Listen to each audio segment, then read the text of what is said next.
السلام علیکم، میں ہوں رضوان اشرف۔ بنگلہ دیش کے اندر سابق وزیر اعظم شیخ حسینہ واجد کو جس طریقے سے سزائے موت کا اعلان کیا گیا عدالت کی جانب سے، وہ اس پورے خطے کے ممالک کے لیے ایک بہت بڑا پیغام ہے، جس میں انڈیا بھی شامل ہے، نیپال ہے، بھوٹان ہے، سری لنکا ہے اور پاکستان ہے، خاص طور پر پاکستان کے لیے، کیونکہ ہم لوگ پاکستان میں رہتے ہیں، اس لیے پاکستان کی بات کی جائے گی۔ یہ جو یہاں سے پیغام دیا گیا ہے بہت اہمیت کا حامل ہے۔ 2-4 دن پہلے یہ پھانسی کا اعلان کیا گیا، فیصلہ کیا گیا۔ اب اس کی بیک گراؤنڈ کیا ہے، معاملہ کیا ہوا اور پیغام کیا دیا گیا، یہ 3-4 اہم ترین چیزیں ایک ایک کر کے میں آپ کے ساتھ شیئر کرتا ہوں۔ دیکھیں، یہ شیخ حسینہ واجد جو کہ شیخ مجیب الرحمان کی بیٹی صاحبزادی، شیخ مجیب الرحمان جو کہ بانی بنگلہ دیش کے فاؤنڈر تصور کیے جاتے ہیں، وہاں پر ان کو بڑی مقبولیت حاصل ہے، لیکن ان کی وجہ سے ان کی شخصیت کو بھی داغدار کر دیا گیا۔ اب ہوا یہ کہ شیخ حسینہ واجد نے جمہوریت کے نام کے پر یا جمہوریت کی آڑ میں ایک خاندانی آوریت قائم کر رکھی تھی پچھلے کئی سالوں سے، اور اس خاندانی آوریت کو طول دینے کے لیے، اس کو بڑھانے کے لیے، اب آپ نے یہ جو بنگلہ دیش کے اندر ہوا ہے اس کو ریلیٹ کرنا ہے پاکستان کے ساتھ۔ آپ نے پاکستان کو ذہن میں رکھتے ہوئے یہ پوری کہانی سننی ہے۔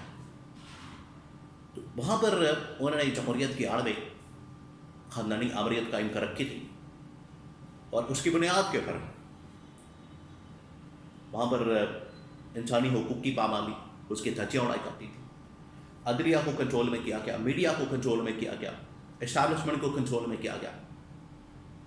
وہاں پر ٹاپ کی جو ملٹری کمان ہے ان کو اپنی مرضی کے مطابق لگایا گیا، ان کے اندر رشتہ دار ڈالے گئے۔ تو یہ سب کچھ ہو رہا تھا، جس کی وجہ سے پھر الٹیمیٹلی جو لاوا پکڑا تھا وہاں پر وہ پھٹا، پریشر کوکر پھر پھٹا، عوام سڑکوں پر نکلے ہیں اور نوجوان سڑکوں پر نکلے ہیں، اور انہوں نے تحریک چلا دی۔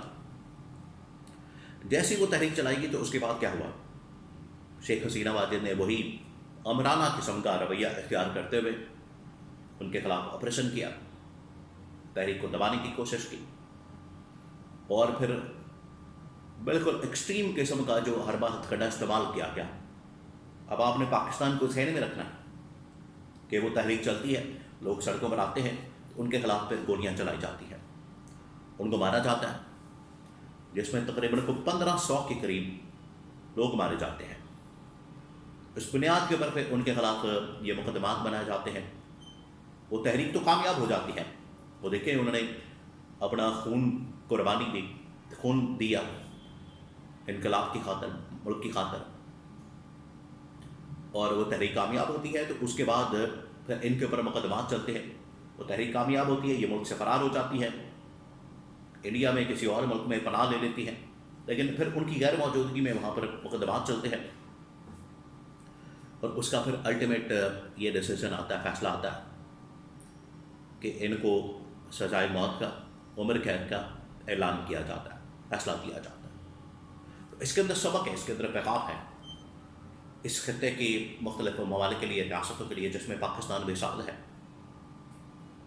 اب پاکستان کے اندر کیا ہو رہا ہے اس کو آپ ریلیٹ کریں۔ پاکستان کے اندر بھی پچھلے تقریباً 40-50 سال سے، اب کیونکہ بنگلہ دیش کی عمر ہی تقریباً کوئی ٹوٹل 55 سال ہے، تو اس کے اندر یہ 15-20 سال تو شیخ حسینہ واجد لے گئے۔ پاکستان کی جو عمر ہے وہ تقریباً 80 سال کے قریب ہے، اس میں 40-50 سال ان دو خاندانوں نے ملک پر راج کیا، ملک پر اپنی حکمرانی، اور اس کے لیے جو راستہ اختیار کیا گیا سیم وہی، غیر جمہوری، غیر آئینی، عوام کا مینڈیٹ چوری کرنا، مینڈیٹ کے اوپر ڈاکہ مارنا، مخصوص نشستیں چوری کرنا، انسانی حقوق کی دھجیاں اڑانا، عدلیہ کو کنٹرول کرنا، میڈیا کو کنٹرول کرنا، اسٹیبلشمنٹ کو کنٹرول کرنے کی کوشش کرنا، لڑائی جھگڑے، سول ملٹری تعلقات، یہ اسی کانٹیکسٹ میں ہوتے ہیں۔ جب اسٹیبلشمنٹ کو کنٹرول کرنے کی سازش کی جاتی ہے.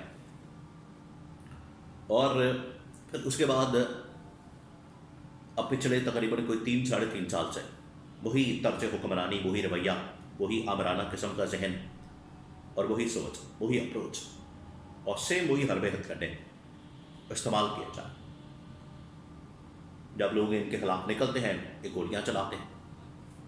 تو یہ ان کے لیے پیغام ہے کہ آپ جو مرضی کر لیں، لاوا پک رہا ہے، پریشر کوکر بن رہا ہے، اور عوام کے اندر یہ ایک تحریک آخرکار جنم لے رہی ہے اور کسی وقت بھی یہ باہر آ سکتی ہے. اس کے لیے ایک چنگاری کی ضرورت ہے.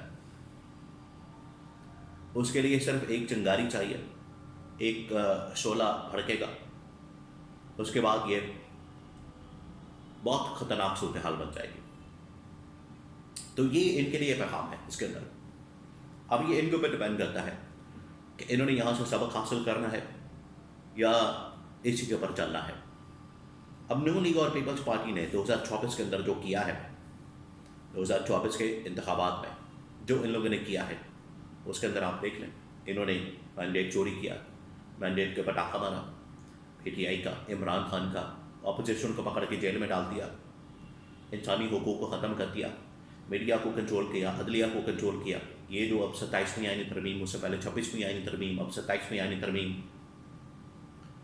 یہ وہی کڑیاں ہیں جن کو ڈاٹس کو کنیکٹ کریں تو آپ کو یہ وہی حساب ملے گا، وہی چیزیں ملے گی جو کہ بنگلہ دیش کے اندر ہوئی، بنگلہ دیش کے اندر کی گئی. آخرکار پر انقلاب آ گیا. تو یہاں پر جو کیا جا رہا ہے پاکستان کے اندر، یہ اب بغیر احتساب کے نہیں جانے والا. اگر یہ سمجھتے ہیں کہ ان کا حساب کتاب نہیں ہوگا، ان سے پوچھ گچھ نہیں ہوگی، کہ اداروں کو کنٹرول کرنے کی بڑی کوشش کرتے ہیں، مینج کرنے کی، ان کے اوپر اپنے لوگ بٹھانے کے، فرنٹ مین بٹھا کے. لیکن عمران خان نے کوشش کی کہ ان کا احتساب کیا جائے، ان کا حساب کتاب کیا جائے، اکاؤنٹیبلٹی کی جائے. ان کے لیے بڑا مسئلہ بن گیا. انہوں نے پکڑ کے اس کو جیل میں ڈال دیا کیونکہ ان کو پتا تھا. اور آج بھی ان کی کوشش یہی ہے، آج بھی یہ خود تسلیم کرتے ہیں، اس بات کو مانتے ہیں کہ اگر آج ہم باہر ہیں تو اس وجہ سے کیونکہ عمران خان اندر ہے، عمران خان باہر آ جائے گا، ہم اندر چلے جائیں گے. یہ ہے ان کی سوچ. تو یہاں سے اندازہ کر سکتے ہیں کہ ان کے دل کے اندر ڈر موجود ہے، خطرہ موجود ہے، جو آخرکار کسی نہ کسی انقلاب کی شکل میں ضرور باہر آئے گا.